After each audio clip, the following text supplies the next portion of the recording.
जा सकती सब ए कुछ ऑफ हो जलकर गया था। राख हो गया। फोन धरती और चट्टानों के टुकड़े भाप बनकर अंतरिक्ष में उड़ गए। देखो। जब इन धातुओं की वापस बारिश हुई, छोड़ो वातावरण छोड़ो गर्म छोड़ो हो गया। टाइम छोड़ो ना। प्रज्वलित टाइम मलबा टाइम धरती से देखो। आकर टाइम नहीं टकराता देखो। रहा, बार थोड़ा सा बार। हिल रहा है तो फिर बंद हो जा रहा है हर ना। चीज जिसमें आग लग सकती थी वो जल गई। 1 घंटे तक धरती में कितना चारों बड़ी ओर पृथ्वी टकराया तापमान तब साला बंद 300 हो गया डिग्री था। सेंटीग्रेड से भी अधिक हो गया, ये किसी बंद हो भट्टी गया के था। समान गर्म। चारों ओर धुआं और राख फैल गई। 6 महीने तक इतना अंधेरा कि अधिकतर पौधे न उग सके। टक्कर से हुए पृथ्वी है महाविनाश ना। और ज्वालामुखी विस्फोटों तथा बदलते समुद्र के स्तर के बीच धरती पर मौजूद 3/4 जीवन रूप खत्म हो गए। डायनासोर्स का दौर खत्म हो गया था, लेकिन जीवन नहीं रुकता और उस बार भी जीवन बचा। कुछ डायनासोर्स बच गए, क्रमिक विकास होकर बन गए आज के पक्षी। कुछ स्तनपायी भी बचे, इनका भी नया उद्भव हुआ। सच तो यह है कि वो टक्कर ना होती तो हमारा वर्तमान भी ऐसा ना होता। क्या ऐसी टक्कर फिर से हो सकती है? एस्टेरॉयड अभी भी है। अगर कोई एक सामने आ जाए तो हम क्या करेंगे? इन्हें उड़ा देना कारगर नहीं, छोटी चट्टानों का झुंड टूट पड़ेगा हम पर। लेकिन वैज्ञानिक सालों से इन एस्टेरॉयड के अध्ययन और निरीक्षण में लगे हैं। उन्होंने सुझाया है सरल उपाय। गुरुत्वाकर्षण बल का प्रयोग कर हम उनका रास्ता बदल सकते हैं। ये कुछ इस प्रकार काम करेगा। अगर आप एक स्पेसक्राफ्ट को एस्टेरॉयड के पास से उड़ाएं, तो स्पेसक्राफ्ट का लघु गुरुत्वाकर्षण भी एस्टेरॉयड को थोड़ा ही सही खींचकर उसके गति पथ को बदल सकता है। सालों लग सकते हैं, लेकिन धीरे धीरे एस्टेरॉयड दूसरे गति पथ में चला जाएगा और क्रमशः पृथ्वी से सैकड़ों मील दूर चला जाएगा।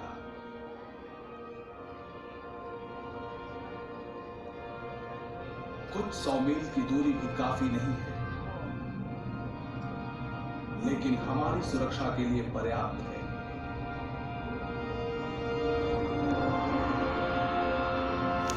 आज ये सिर्फ एक सोच है, लेकिन सही लगती है।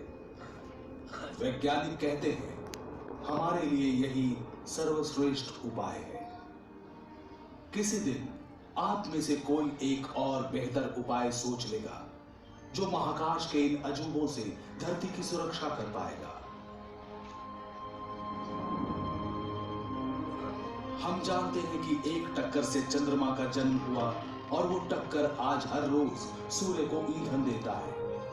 हमने देखा टक्कर ने डायनासोर्स को खत्म कर दिया। हमने सीखा हम कैसे गुरुत्वाकर्षण के प्रयोग से अपना भविष्य सुरक्षित कर सकते हैं। सब कुछ यहीं पर घटित हुआ, पास के महाकाश में।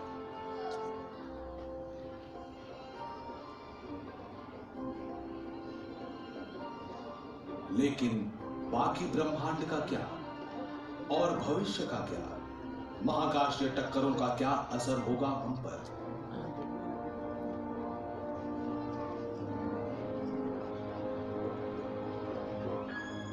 हम आकाश गंगा से आगे बढ़ते हैं, जो हमारे सौर मंडल का घर है। ये आकाश गंगा हजारों अरबों नक्षत्रों और खरबों दूसरे ग्रहों का, साथ साथ गैस और धूल के विशाल समूहों का भी घर है। गैलेक्सी के नक्षत्र एक दूसरे से इतने दूर हैं कि टकराने की संभावना न्यूनतम है, लेकिन अपवाद तो होते ही हैं। चलिए हमारी गैलेक्सी के मुहाने पर पल भर ठहरते हैं। जो नक्षत्र हमारे पास से गुजर रहे हैं वो गोलाकार समूह का हिस्सा है। यहाँ सभी तारे ऐसे ठूंसे हुए से रहते हैं कि कभी कभी आपस में भिड़ जाते हैं। ऐसा अमूमन नहीं होता, यहाँ भी लाखों वर्षों में एक बार ऐसा होता है।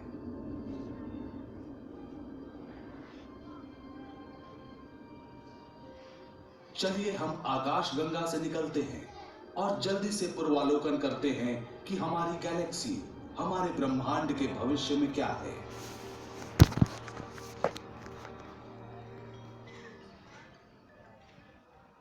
भविष्य में अरबों वर्ष आगे आ गए हैं हम, पृथ्वी से 5 लाख प्रकाश वर्ष दूर। देखिए, आकाश गंगा पड़ोस की गैलेक्सी एंड्रोमेडा से टकराने वाली है।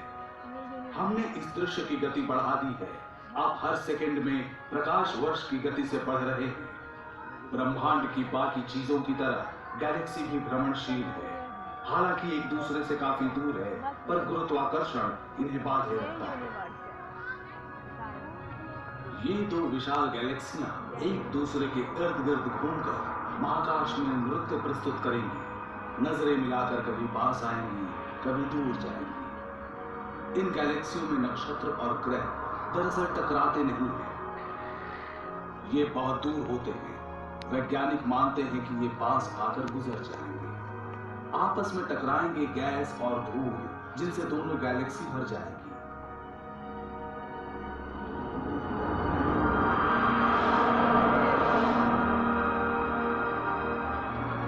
और इन टक्करों के कारण जन्मेंगे अनगिनत नक्षत्र और ग्रह।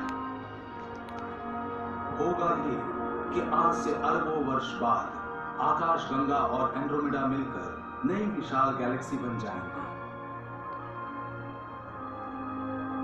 गैलेक्सी की टक्करें उनके जीवन की सामान्य बात है।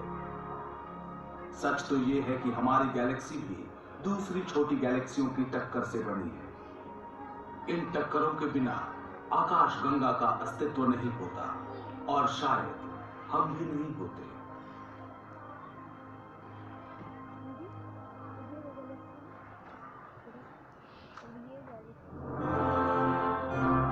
महाकाश की अचरज भरी चकाचौंध वाली टक्करों ने उन चीजों को बनाया जो हमें यूं ही मिल गई। चमकता चांद, सूर्य की गर्मी और प्रकाश, बदलती ऋतुएं, किनारों को छूकर भागती सागर की लहरें। इन टक्करों ने डायनासोर्स को खत्म किया, ब्रह्मांड का नक्शा बदल दिया, गैलेक्सियों को फिर से गढ़ा, नए सितारों, नई दुनियाओं को जन्म दिया। निरंतर विकसित हो रहे विशाल ब्रह्मांड का क्षुद्रतम हिस्सा है हम। कभी लगता है एक छोटे सफर के राही हैं हम, लेकिन हम खोज पर निकले हैं निरंतर बदलते ब्रह्मांड को समझने की कोशिश में।